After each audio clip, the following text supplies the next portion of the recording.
For everybody. Yes. Oh my God. Yeah.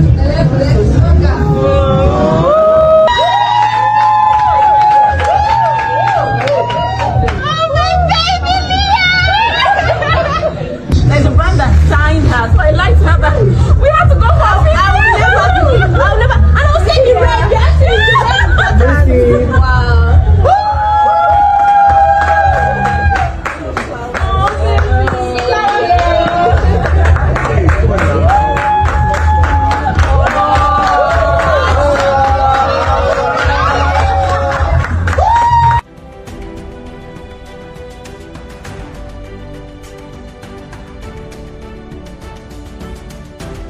Bana, huko nchini Nigeria mpaka kwa hivi sasa kuna mengi ambayo yanazidi kuonekana kwamba yapo serious katika swala zima la kwake Juma Jux kumuoa mwanadada huyo ambaye anaitwa Prince.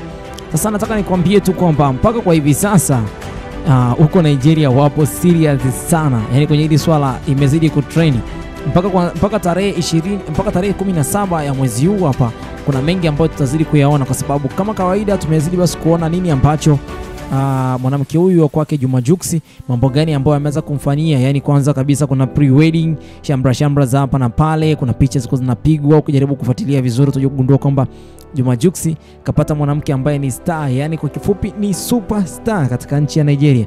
Kwa namna moja au nyingine kwa hivi sasa mwanadada huyu kutoka katika nchi hiyo ya Nigeria anafuatiliwa zaidi na Watanzania wengi, lakini pia wa Nigeria wengi wanazidi kuwafuatilia kulingana kwamba tukio lao linafanyika katika mji wa Lagos huko ya Nigeria. Kikubwa zaidi pia ngoma za kwake Juma Jux zimekuwa zikigongwa muda hadi muda.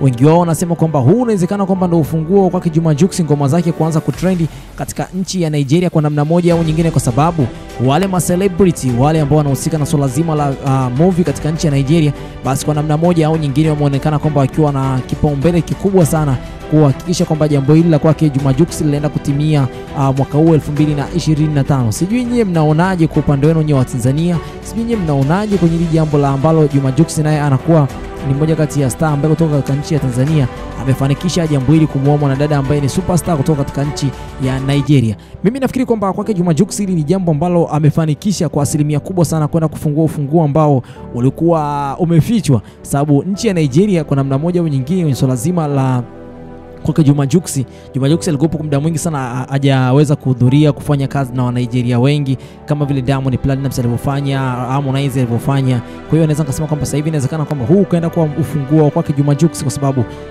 miaka mingi sana kufanya collaboration na wa Nigeria imekuwa ni kitu ambacho Watanzania wengi wamekuwa wakiwa na kipa kipaumbele, kwa sababu wa Nigeria wengi wamekuwa wakiwa wanatoboa zaidi katika anga za mataifa mbalimbali na wamekuwa wakifanya vizuri kupitia nyimbo zao mbalimbali. Kwa hiyo Juma Jux kupitia mwanadada huyu inawezekana hata brandi ya African Boy kazidi kukua siku hadi siku. Kama mnakumbukumbu kidogo, mwanadada huyu alikuja pia na pochi zake mpya, ambazo pochi hizo zilikuwa ni moja kati ya pochi ambazo mpaka Zuchu aliweza kuzinunua.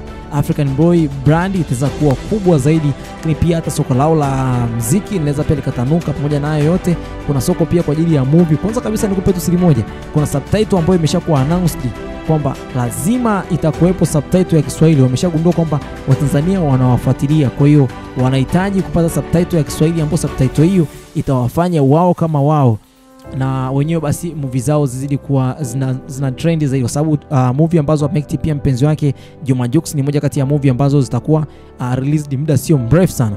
Mimi sitakuwa na la ziada kwa muda huu. Hii ni Harmonize News, na hapa ndipo ambapo utapata stories zote kuhusiana na Juma Jux na mastaa wengine wengi. Lakini pia usahau kuna kipindi kinaitwa Story Time.